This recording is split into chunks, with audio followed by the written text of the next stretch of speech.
national, le Haut-Canada, mais faut pas oublier aussi qu'on a un hymne royal, le God Save the Queen, que Dieu protège la reine. Il y a une partie de moi là, qui est très attachée à la reine. Ça, c'est parce que j'ai un ancêtre loyaliste qui est venu des États-Unis pour habiter au Canada il y a de cela 250 ans. Il s'appelait George, comme le roi d'Angleterre de l'époque.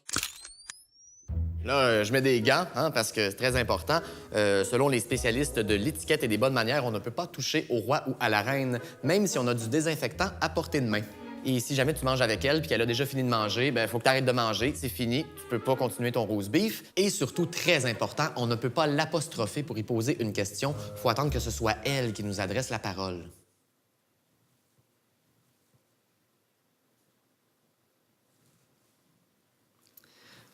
Donc, oui, je vous parlais de George, mon ancêtre loyaliste. Les loyalistes, là, c'est plus de 50 000 Américains qui se sont ajoutés à une population de 70 000 colons en Nouvelle-France autour de 1776. 50 000 immigrants dans un pays de 70 000 habitants. Mettons que ça te change le portrait démographique. Les loyalistes y ont traversé de notre bord à cause de la Révolution américaine.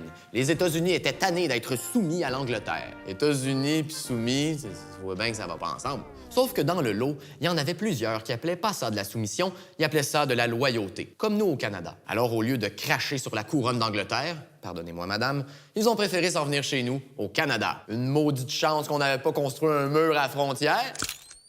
Au contraire, on les a laissés rentrer. On a fait preuve de compassion parce que ceux qui étaient contre l'indépendance américaine risquaient de se faire jeter en prison.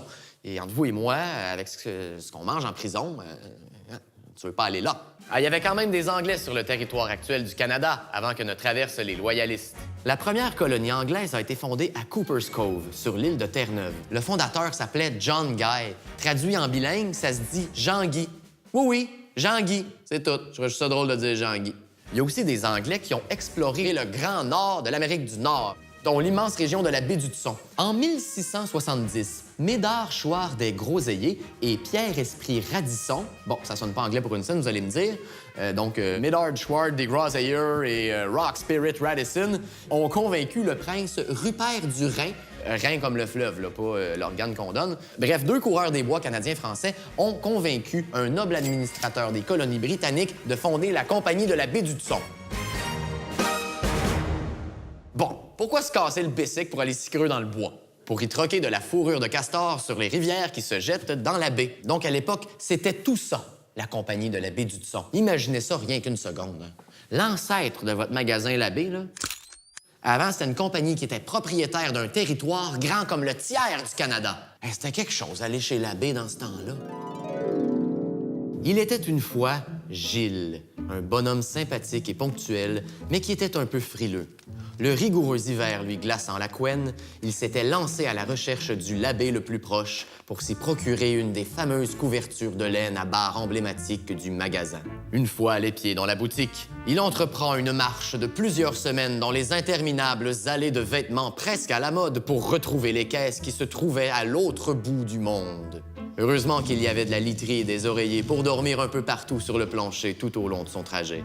Après 2 jours et 2 nuits à errer le long de l'interminable comptoir à parfum, les senteurs de camphre, d'ambre et de musc ont eu raison de notre homme qui est tombé sans connaissance sur le sol.